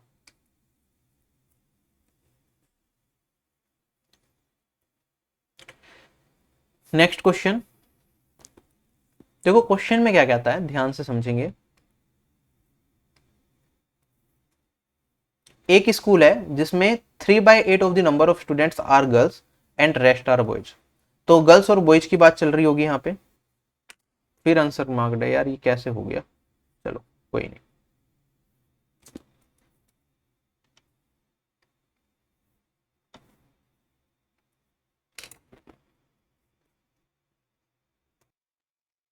चलो, तो अगर स्कूल की बात कर रहे हैं, 3/8 लोग क्या है मेरे पास गर्ल्स हैं, बाकी बचे हुए बॉयज हैं। 1/3 of the boys below 10 years हैं, and 2/3 of the number of girls are below 10 years दे रखा है। आगे क्वेश्चन में कहता है if the number of students of age 10 years और मोर इज इतना, हमें बताना है नंबर ऑफ बॉयज स्कूल में कितने रहे होंगे। ठीक है, तो अगर हमें नंबर ऑफ बॉयज बताना है फाइनली, आप कहोगे सर 3/8 क्या है मेरे पास गर्ल्स हैं, तो टोटल अगर 8 स्टूडेंट्स रहे होंगे तो गर्ल्स कितनी रही होंगी मेरे पास 3 रही होंगी, और बॉयज कितने रहे होंगे, बॉयज रहे होंगे 5 रेशियो। ठीक है, अगर बॉयज 5 रेशियो है तो आप कहोगे बॉयज 5 का मल्टीपल हमेशा रहेगा, तो 2 ऑप्शन तो मैं वैसे ही एलिमिनेट कर सकता हूँ क्वेश्चन पढ़ते ही। मेरे पास या तो ये आंसर या ये आंसर, ये मुझे देख के पता चल गया, लेकिन कौन सा होगा एग्जैक्टली कहना मुश्किल है थोड़ा। ठीक, अगर मैं आगे बढ़ता हूँ, आगे क्वेश्चन में कहता है 1/3 of the number of boys are below 10 years. ठीक है, और फाइनली जब हम यहाँ पे देख रहे थे number of boys of 10 years और मोर, स्टूडेंट्स 10 ईयर्स और मोर की बात कर रहे थे यहाँ पे, तो अगर मेरे पास 1/3 बॉयज क्या है 10 ईयर्स से बिलो है, तो क्या बचेंगे 2/3 अबव 10 ईयर्स होंगे। आप डायरेक्टली सोचना चाहो तो ऐसे सोच सकते हो, वरना आप पूरा चार्ट बना लो। ठीक है, अगर मैं बात करता हूँ यहाँ पे अबव 10 ईयर्स और बिलो 10 ईयर्स की, तो यहाँ पे बिलो 10 ईयर्स कितने हैं 1/3 है। अच्छा, इसका 1/3 निकालना थोड़ा सा मुश्किल है या नहीं है। ठीक है, 5 को 1/3 से मल्टीप्लाई करूंगा 5/3 आएगा रेशियो में, लंबे डिनोमिनेटर में वैल्यू आएगी फालतू में। तो मैं क्या कर सकता हूँ, क्या मैं इसे सिंप्लीफाई करने के लिए 3 से मल्टीप्लाई कर सकता हूँ यहाँ पे सब जगह। तो मैंने यहाँ पे भी 3 से मल्टीप्लाई कर दिया, और मैंने मान लिया टोटल नंबर ऑफ स्टूडेंट्स कितने रहे होंगे 24 रहे होंगे। तो यहाँ पे ये वाला पार्ट मैं इरेज कर देता हूँ। इसे डायरेक्टली 3 से मल्टीप्लाई करने के बाद मेरे पास वैल्यू कितनी आएगी, गर्ल्स हो जाएगी 3 3 9, और बॉयज हो जाएंगे मेरे पास 5 3 15। ठीक है, अगर इसके 1/3 की बात करेंगे तो बॉयज कितने बिलो 10 ईयर्स कितने हो जाएंगे, 15 का 1/3 हो जाएगा मेरे पास 5, और अबव 10 ईयर्स कितने हो जाएंगे, 15 में से 5 घटाया तो 10। ऐसे अगर मैं गर्ल्स की बात करूंगा, गर्ल्स में कहता है कि 2/3 of the number of girls are also below 10 years. 10 साल से छोटे जो गर्ल्स हैं वो 2/3 हैं, तो इसका 2/3 निकालोगे तो 9 इंटू 2/3 करोगे तो वैल्यू 3 दूनी 6 आ जाएगी। तो अबव 10 ईयर्स कितनी रहेंगी, 9 में से 6 घटा दूंगा तो ये बचेंगे मेरे पास 3। क्वेश्चन में कहता है कि जो स्टूडेंट्स हैं अबव 10 ईयर्स हैं, ठीक है, वो कितने हैं मेरे पास 260 हैं। तो इन दोनों का सम में कह सकता हूं, यहाँ पे अबव 10 ईयर्स वाले टोटल कितने हैं 13 रेशियो स्टूडेंट्स हैं बॉयज और गर्ल्स मिला के, ये 260 के बराबर है। तो एक रेशियो की वैल्यू कितनी हो जाएगी, एक रेशियो की वैल्यू हो जाएगी मेरे पास 20। अगर एक रेशियो 20 है तो हमें बताना है टोटल नंबर ऑफ बॉयज कितने हैं स्कूल के अंदर। अब बॉयज तो मेरे पास 15 रेशियो थे, तो 15 इंटू 20 करूंगा तो ये वैल्यू कितनी आ जाएगी मेरे पास 300। क्वेश्चन हो गया खत्म, ऑप्शन नंबर सी करेक्ट हो जाएगा। चलूं आगे, अब ये क्वेश्चन पूछा गया था। क्वेश्चन में कहता है देखो, जो मेरे पास मंथली सैलरी है ए और बी की वो सेम दे रखी है, तो मैंने ए की सैलरी को ए माना और बी की सैलरी को बी माना, तो ये दोनों बराबर दे दिए। ए बी और सी अपनी सैलरी का 10%, 8% और 9% डोनेट करते हैं। ठीक है, एक चैरिटेबल ट्रस्ट में। जो ए और बी की डोनेशन का डिफरेंस है वो कितना है मेरे पास 400 रुपए। अच्छा, अगर ए की डोनेशन भी मेरे पास ए बराबर है बी की डोनेशन के, तो इनका जो डोनेशन का डिफरेंस है, ए की जो ए डोनेट कर रहा है 10% कर रहा है, बी 8% डोनेट कर रहा है, तो इनका जब सैलरी सेम है तो परसेंटेज भी सेम रहेगी, तो आप कहोगे यहाँ पे 2% का डिफरेंस आ जाएगा मेरे पास। क्या मैं कह सकता हूँ बी की सैलरी को भी अगर ए मान लो तो 2% ऑफ ए किसके बराबर दे रखा है, इनकी डोनेशन का डिफरेंस दे रखा है 400 के बराबर। तो यहाँ पे मेरे पास 2% ऑफ ए 400 के बराबर आ गया, इतना क्लियर है। आगे क्वेश्चन में कहता है if the donation by A and B is 900 more than the donation by C, तो हमें बताना है मंथली सैलरी क्या होगी सी की। अच्छा, ए और बी के अगर डोनेशन को मिला दिया जाए तो ए की 10 थी बी की 8 थी, तो ये 18% ऑफ ए लिख सकता हूं क्योंकि दोनों की बराबर है। ये किसके बराबर है, ये क्वेश्चन में दे रखा है, ये 900 ज्यादा है सी की डोनेशन से। सी की डोनेशन है 9%, तो 9% सी की इनकम को अगर सी मान लो तो इसमें अगर 900 जोड़ दूंगा तो मेरे पास ये ए और बी की कंबाइंड डोनेशन के बराबर आ गया। मुझे फाइनली सी की वैल्यू बतानी है कि सी की वैल्यू क्या होगी। अच्छा, एक चीज बताओ, यहाँ पे 2% ऑफ ए अगर मेरे पास 400 के बराबर है, यहाँ पे 18% ऑफ ए की जरूरत है, तो यहाँ पे किससे गुना कर दूंगा, दोनों में 18% बनाने के लिए 9 से गुना, और ये वैल्यू मेरे पास ए की वैल्यू कितनी आ जाएगी 18% ए मेरे पास हो जाएगा 3600 के बराबर, तो यहाँ पे 3600 लिख सकता हूं,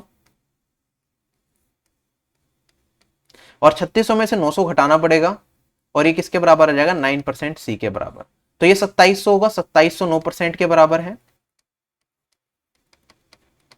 तो यहाँ पे आप वैल्यू निकाल लो, सी की वैल्यू क्या आएगी, 9 से काटोगे तो ये मेरे पास 300 बचेगा, ये वैल्यू आ जाएगी मेरे पास 1% सी की, और 100% सी की वैल्यू आ जाएगी कितनी 30,000। 300 में 100 को मल्टीप्लाई करना पड़ेगा। 100% सी क्या होता है, सी ही होता है। क्वेश्चन हो गया खत्म।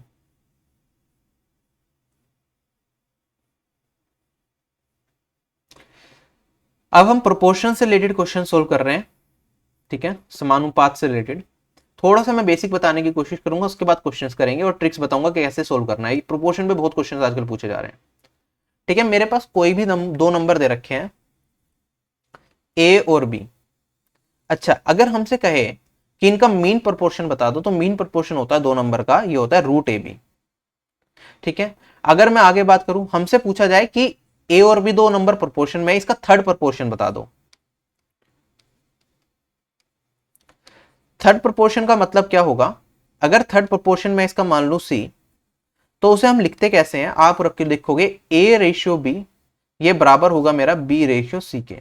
ठीक है, इसका मतलब होता है ये थर्ड क्या है, प्रोपोर्शन। प्रोपोर्शन का मतलब ये और ये प्रोपोर्शन में, इसके अगले वाली वैल्यू फिर ये और ये प्रोपोर्शन में, राइट।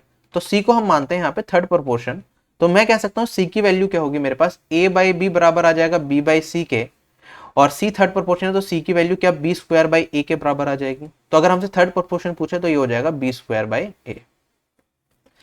अगर हमसे कहे मेरे पास 4 नंबर है जो कि प्रोपोर्शन में है, A B C and D, ये चारों नंबर किसमें है, प्रोपोर्शन में है, इसका मतलब क्या होता है,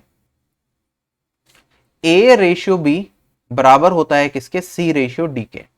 इसका मतलब A by B equal to C by D लिख सकता हूं, और मैं कह सकता हूं ए डी किसके बराबर होगा, ये मेरा बी सी के बराबर होगा। ठीक है, बस ये छोटा सा कंसेप्ट है, इसके ऊपर क्वेश्चंस बनते हैं, ये चीजें पता होनी चाहिए कि प्रोपोर्शन क्या होंगे। कई बार एक दो तीन वैल्यू दे देंगे कि ये प्रोपोर्शन में है, फोर्थ प्रोपोर्शन बता दो। तो अगर ये 3 वैल्यू प्रोपोर्शन में है तो फोर्थ प्रोपोर्शन ये होगा। ठीक है, अगर आपको कह दे सर हमारे पास 4 वैल्यूज प्रोपोर्शन में है, पहला प्रोपोर्शन ये, दूसरा प्रोपोर्शन ये, चौथा प्रोपोर्शन ये, तीसरे प्रोपोर्शन की वैल्यू बता दो, तो C will act as the third proportion. ठीक है, चलो आगे, 2 नंबर है उसका थर्ड प्रोपोर्शन पूछेगा तो वो मेरे पास यहां से निकालेंगे, होगा B square by A. 4 number की बात कर रही है जो कि प्रोपोर्शन में, तो सी फिर ये वाला एक्ट करेगा। देखो क्वेश्चन में क्या कहता है, सीजीएल 2019 टीयर 1 का क्वेश्चन है और थोड़ा कैलकुलेटिव भी है। एक्स क्या है, इनका मीन प्रोपोर्शन है इन दोनों का। तो अगर ये दोनों नंबर है, इनका मीन प्रोपोर्शन क्या होगा, आप कहोगे एक्स की वैल्यू हो जाएगी अंडर रूट में 12.8 इंटू में मेरे पास 64.8। ठीक है, यही है।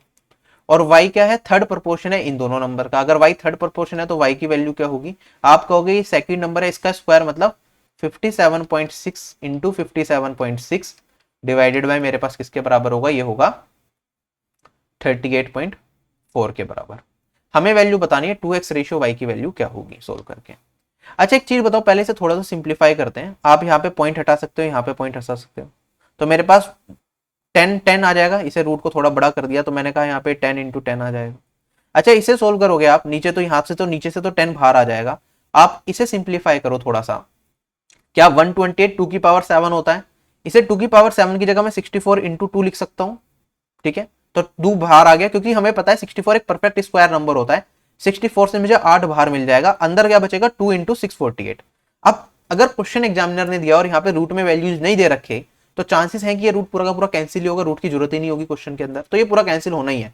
तो आप 648 को 2 से मल्टीप्लाई करो, 648 को 2 से मल्टीप्लाई करोगे तो आपको मिलेगा 1296, और 1296 का स्क्वायर होता है 36 का, तो यहाँ से रूट से बाहर निकलेगा 36। क्या x की वैल्यू मुझे मिल गई, यहाँ पे x की वैल्यू हो गई है। अगर y की वैल्यू सोल्व करोगे तो यहाँ पे एक जीरो मेरे पास, ये पॉइंट हट जाएगा, यहाँ से हटाऊंगा तो मेरे पास एक जीरो लग जाएगी, तो y की वैल्यू भी आ गई मेरे पास। अब मुझे क्या वैल्यू बतानी है, 2x रेशियो y की वैल्यू क्या होगी, तो यहाँ पे आप सोल्व कर लो। तो ये हो जाएगा 2 इंटू 8 इंटू 36 डिवाइडेड बाई 10, और ये मेरे पास बराबर होगा 576 इंटू 576। अच्छा 576 वैसे देखने में तो बड़ी वैल्यू लग रही है, लेकिन आपको पता है 576 क्या होता है, क्या ये 24 का स्क्वायर होता है। तो मैं इसे छोटी वैल्यू में लिख रहा हूं जिससे कि कैलकुलेशन करने में मुझे दिक्कत ना आए। ठीक है, तो मैं यहां पे क्या लिख रहा हूं,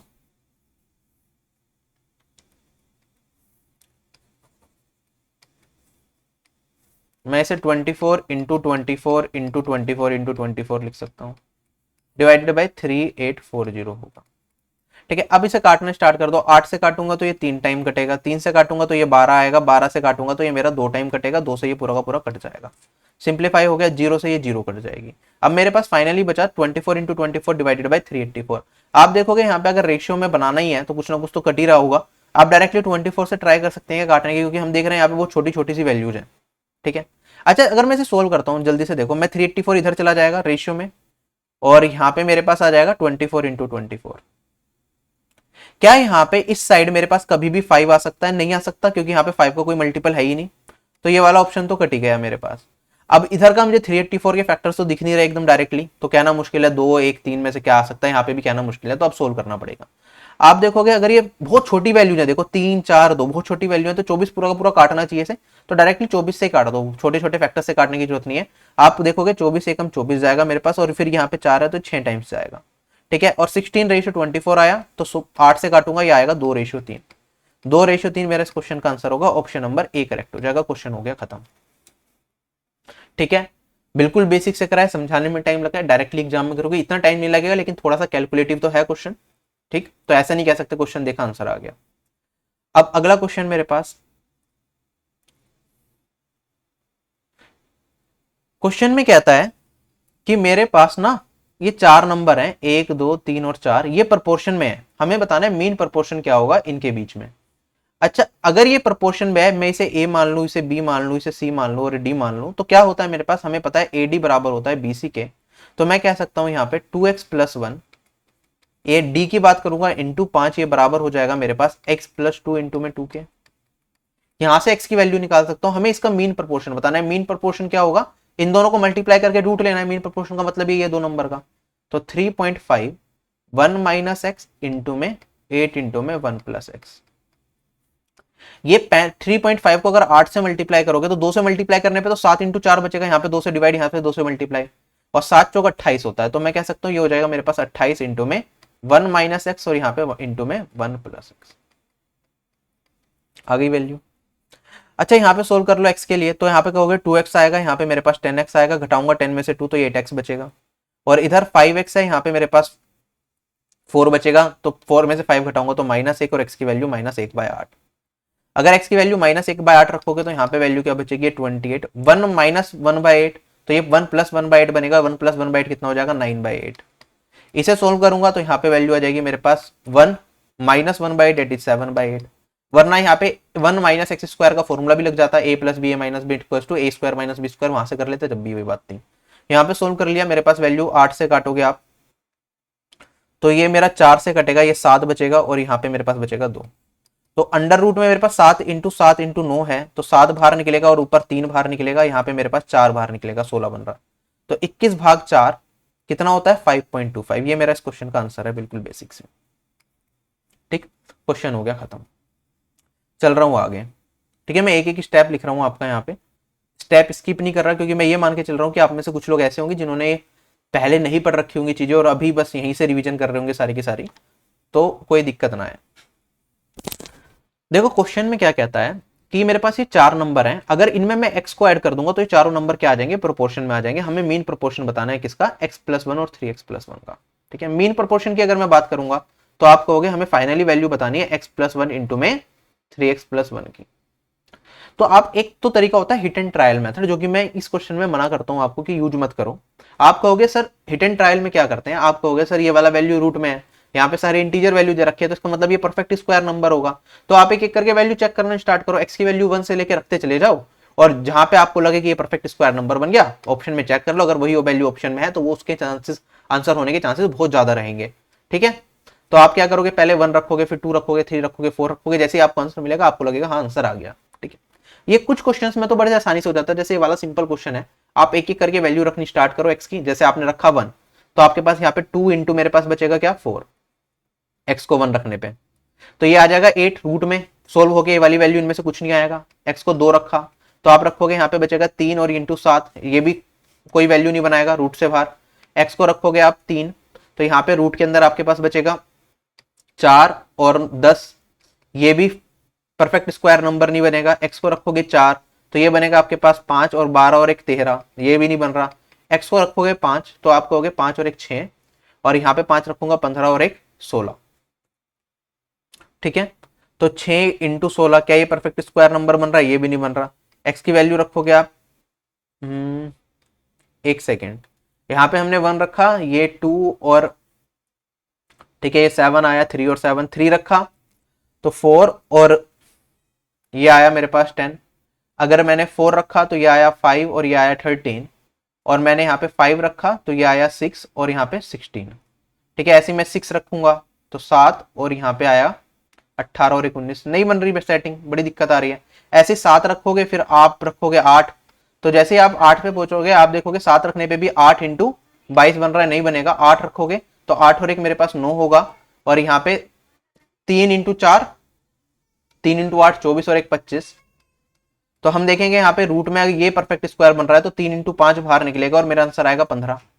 तो बड़ी मेहनत लग जाएगी, ठीक है। कुछ रिकमेंड करते हैं कि इस मेथड से कर लो, मैं ज्यादा फॉलो नहीं करता इस मेथड को।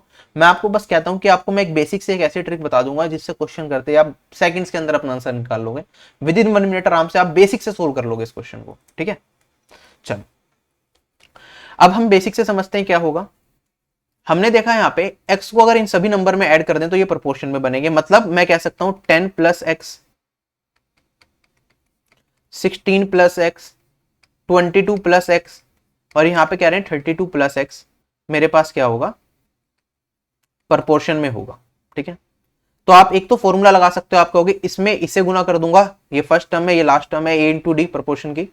तो 10 + x इंटू में 32 + x, ये किसके बराबर होगा, ये बराबर होगा मेरे पास 16 + x इंटू में 22 + x। अब इसे आगे सोल्व करेंगे तो आप देखोगे यहाँ पे, यहाँ तो एक तो x² आएगा मेरे पास और यहाँ पे 10x से मल्टीप्लाई होगा, यहाँ पे 32x से मल्टीप्लाई होगा। तो मैं 10 + 32x डायरेक्टली लिख सकता हूं और मेरे पास एक वैल्यू बचेगी 10 × 32। ऐसे ही अगर इस साइड सोल्व करूंगा तो आप कहोगे यहाँ पे एक x² मिलेगा, एक आपको 16 + 22x मिलेगा और आपको प्लस में 16 × 22 मिलेगा। अच्छा अगर मैं सिंप्लीफाई करता हूं आप देखोगे x² से x² कैंसिल हो जाएगा मेरा ये, ठीक है। यहां पे अगर मैं वैल्यू करूं, ये x यहां बाहर है तो x वाला पार्ट अगर कॉमन ले लूं मैं इधर तो मेरे पास बचेगा यहाँ पे 10 + 32, मैं जानबूझ के ये पूरा सोल्व नहीं कर रहा, -16 + 22 और अगर ये इंटीजर वैल्यूज वो सारी इधर ले जाऊं तो आप कहोगे 16 × 22 माइनस में मेरे पास 10 × 32 बचेगा। और मैं अगर इसे सोल्व करूं तो x की वैल्यू क्या आएगी, 16 × 22 माइनस में 10 × 32 डिवाइडेड बाय मेरे पास आएगा 10 + 32 माइनस 16 + 22। क्या आपको ये फॉर्म दिख रही है, क्या बन गया मेरे पास। आप कहोगे सर ये मेरे पास क्या था, ये मेरे पास पहला नंबर था, ये मेरे पास दूसरा नंबर था, ये मेरे पास तीसरा नंबर था, ये और ये इन दोनों को मल्टीप्लाई कर रहे हैं फिर उसमें सब्ट्रैक्ट कर रहे हैं इसे और इसे, और फिर हम आगे सोल्व करेंगे तो मैं क्या कर रहा हूं, फिर मैं इन दोनों को क्या कर रहा हूं, ऐड कर रहा हूं और उसमें सब्ट्रैक्ट कर रहा हूं क्या, इन दोनों को, ठीक है। फाइनली मेरे पास यही फॉर्म बनी। तो इसे अगर मैं थोड़ा और सिंप्लीफाई करके लिखना चाहूं तो मैं यहां पे जो फाइनली मेरे पास वैल्यू बचेगी, आप कह सकते हो x की वैल्यू हो रही है BC माइनस, अगर मैं बात करूं ये मेरे पास हो जाएगा AD, अगर इसे मैं ABCD मान रहा हूं चारों नंबर को, ये A मान लिया, ये B मान लिया, ये C मान लिया और इसे D मान लिया, तो मैंने कहा BC माइनस मेरे पास यहां पे बच रहा है AD डिवाइडेड बाय मेरे पास क्या है A + D माइनस में मेरे पास क्या है B + C। क्या ये वैल्यू आ रही है x की। अच्छा अब यहां पे हमने क्या करा था, x को ऐड करा था, अगर मैं x को सब्ट्रैक्ट भी कर रहा होता इस क्वेश्चन में तब भी सोल्व होने के बाद मेरे पास यही वैल्यू बचती। आपको बस ये फॉर्मूला याद करना है, आपको जब भी किस तरह का क्वेश्चन आए तो आपको ये फॉर्मूला लगाना है और इसे फॉर्मूले को अप्लाई करके आप x की वैल्यू निकाल सकते हो। अच्छा अब मैं इसे क्वेश्चन को सोल्व करता हूँ, यहाँ पे फाइनली मेरे पास बच के आ रहा है x की वैल्यू क्या आएगी, आप कहोगे मेरे पास होएगा 16 × 22। अभी इसे ऊपर वाले पार्ट को नहीं सोल्व करना, 10 × 32 है, ठीक है। अभी पहला क्वेश्चन करा रहा हूं तो आपको लग रहा होगा लंबा, सेकंड क्वेश्चन डायरेक्टली करूंगा और आपका आंसर आएगा। ये मेरे पास 10 × 32 करूंगा तो ये वैल्यू कितनी 42 होगी, 16 × 22 करूंगा तो ये वाली वैल्यू कितनी होगी मेरे पास 38 होगी। तो नीचे कितना बचेगा, 4 बचेगा सोल्व होने के बाद। अब 4 से क्या ये डायरेक्टली कट जाएगा मेरे पास, यहाँ पे काट दो इसे, पूरा ऊपर वाला सोल्व मत करो पहले। 4 से काटूंगा तो ये मेरे पास 4 टाइम जाएगा, इससे काटूंगा तो ये 8 टाइम जाएगा। वैल्यू क्या आई, आप कहोगे 4 × 22 88 माइनस 80, क्या x की वैल्यू 8 आ गई। अगर x की वैल्यू 8 है, हमने देखा था यहाँ पे x की वैल्यू 8 पे सोल्व हो गया, हमें आंसर दे रहा था, तो यहाँ पे x की वैल्यू 8 रखोगे तो आपका आंसर क्या आएगा, 8 + 1 9 इंटू में 8 या 24 और 1 25, तो फाइनल आंसर हो जाएगा 3 × 5 15। 15 आ गया मेरा इस क्वेश्चन का आंसर। अभी ये मैंने बस एक्सप्लेन किया है आपको, बाकी अगर आप एग्जाम में सेम चीज यूज कर रहे हो तो फॉर्मूला क्या है मैं आपको एक बार फॉर्मूला साइड में बता देता हूं। मेरे पास अगर 4 नंबर हैं A B C and D, ठीक है, इसमें अगर आपको देखिए मैं अगर इन्हें इसमें x को ऐड कर दूं और ये सारे के सारे नंबर्स क्या आ जाएंगे, प्रोपोर्शन में आ जाएंगे, तो आप कहोगे डायरेक्टली सर कुछ नहीं करना, x की वैल्यू क्या होगी, यहाँ पे 2 मॉड्यूलस के साइन लगा दो आप, मतलब जो आंसर आएगा वो पॉजिटिव वैल्यू आएगी सिर्फ। आप कहोगे ये हो जाएगा मेरे पास या तो आप AD में से BC को घटा दो या BC में से AD को, कुछ फर्क नहीं पड़ता। तो आप कहोगे B into C minus A into D कर रहा हूं मैं, और यहाँ पे डिवाइडेड बाय मेरे पास क्या होगा, या तो आप B plus C minus A plus D कर दो, आपके ऊपर है, वरना यहाँ पे क्या कर दो A plus D minus B plus C, इससे कुछ फर्क नहीं पड़ता। ठीक है, आप कौन सा पहले ले रहे हो, क्योंकि हमने मॉड्यूलस का साइन लगाया, जो आपकी वैल्यू आएगी पॉजिटिव वैल्यू आएगी हमेशा। ठीक है, आप इसे ऐसे लिख सकते हो, वरना इसे भी थोड़ा सिंप्लीफाई कर लेता हूं मैं इसे भी ऐसे लिख देता हूं खाली कि मॉड्यूलस का साइन लगा ही दिया है, तो ये B plus C minus A plus D. अब आसान है थोड़ा, इन दोनों को पहले मल्टीप्लाई करना है, दूसरे और तीसरे नंबर को, उसमें से पहले और चौथे नंबर को घटाना है, फिर इन दोनों को ऐड करना है, उसमें से दूसरे और चौथे नंबर के सम को सब्ट्रैक्ट करना है और मॉड्यूलस का साइन लगाना है। ये वो वैल्यू होगी जिसे ऐड करने के बाद आपको ये चारों नंबर प्रोपोर्शन में मिल जाएंगे। अगर आपसे कहे कि इसमें अगर मैं y को सब्ट्रैक्ट करता हूं, ये ऐड करना था, अगर इन सभी नंबर में y को सब्ट्रैक्ट करूं तो मेरे पास y की ऐसी कौन सी वैल्यू होगी जिससे प्रोपोर्शन में आ जाए, तो मेरा फॉर्मूला अगेन सेम रहेगा, आपको कुछ नहीं करना, सेम फॉर्मूला यूज करना है, चाहे एडिशन हो चाहे सब्ट्रैक्शन हो। आप कहोगे b into C minus a into D होगा, डिवाइडेड बाय मेरे पास b plus C minus a into D होगा, a प्लस डी होगा। सेम फॉर्मूला आपको दोनों जगहों यूज करना है। अभी जितने भी क्वेश्चन है मैं डायरेक्टली फॉर्मूला लगा के आंसर निकालूंगा, फटाफट से 3-4 क्वेश्चन है, सारे के सारे हम सोल्व करेंगे। ठीक है, जैसे मेरे पास है ये क्वेश्चन,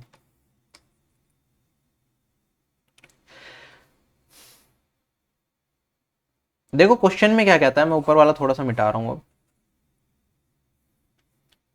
अगर मैं इन सभी नंबर में x को ऐड कर दूं तो ये सारे नंबर प्रोपोर्शन में होंगे। हमें मीन प्रोपोर्शन बताना है 3x माइनस 2 और 5x प्लस 4 का, तो फाइनली वैल्यू 3x माइनस 2 और 5x प्लस 4 की बतानी है रूट में। अब बेसिक से सोल्व करने लग जाओ। आप कहोगे सर x की वैल्यू को ऐड कर रहे हैं, x की वैल्यू क्या होगी मेरे पास, या तो आप b इंटू सी पहले कर लो या a इंटू डी पहले कर लो, आपके ऊपर है। तो मैंने कहा 15 इंटू 21 करूंगा और उसमें से घटाऊंगा क्या, 31 इंटू 9 को। मैंने मॉड्यूलस का साइन लगाया जिससे कि मुझे पता है, क्योंकि वैल्यू हमेशा पॉजिटिव रहेगी। तो आप यहाँ पे 15 प्लस 31, 15 प्लस 21 माइनस 31 प्लस 9 कर सकते हो, कोई प्रॉब्लम नहीं। सोल्व करेंगे, वैल्यू कितनी आएगी, 15 इंटू 21 315। ये वाला चाहे बाद में सोल्व कर लेना, चलो मैंने इसे ऐसे ही रहने दिया। नीचे वाले पार्ट को सोल्व करता हूँ। नीचे वाला पार्ट क्या आ जाएगा मेरे पास, 36 माइनस, अगर मैं क्या करूंगा 40 को करूंगा तो मेरे पास डिनोमिनेटर में 4 बचेगा, और ऊपर सोल्व करूंगा, माइनस को छोड़ दो क्योंकि मॉड्यूलस है। यहां पे सोल्व करूंगा तो वैल्यू कितनी आएगी, 315 माइनस 319 इंटू 9 करूंगा तो 9 और ये 279, इसमें से इसे घटा दोगे तो वैल्यू कितनी आएगी आपके पास, ये वैल्यू आ जाएगी 15 और 21 36, और इसे सोल्व करके x की वैल्यू आ गई 9। अगर x मेरा 9 है तो यहां पे पुट कर दो, 9 तिया 27 माइनस 2 25, 5 निम्मा 45 और 4 49। रूट से बाहर क्या आएगा, 25 में 5 बार आएगा, यहाँ पे 7 बार आएगा, आंसर आ गया मेरे पास 35। क्वेश्चन हो गया खत्म।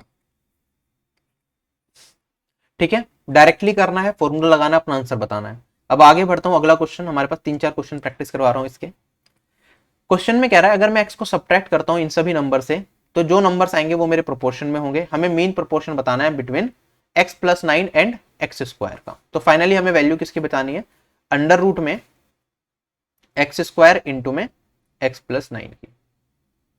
अच्छा देखो x की वैल्यू क्या होगी, आपको कुछ नहीं करना, इन दोनों को मल्टीप्लाई माइनस इन दोनों का मल्टीप्लीकेशन, ये होगा 28 इंटू 55 माइनस 19 इंटू 91, और डिवाइडेड बाय मेरे पास 28 प्लस 55 करोगे तो वैल्यू कितनी आएगी,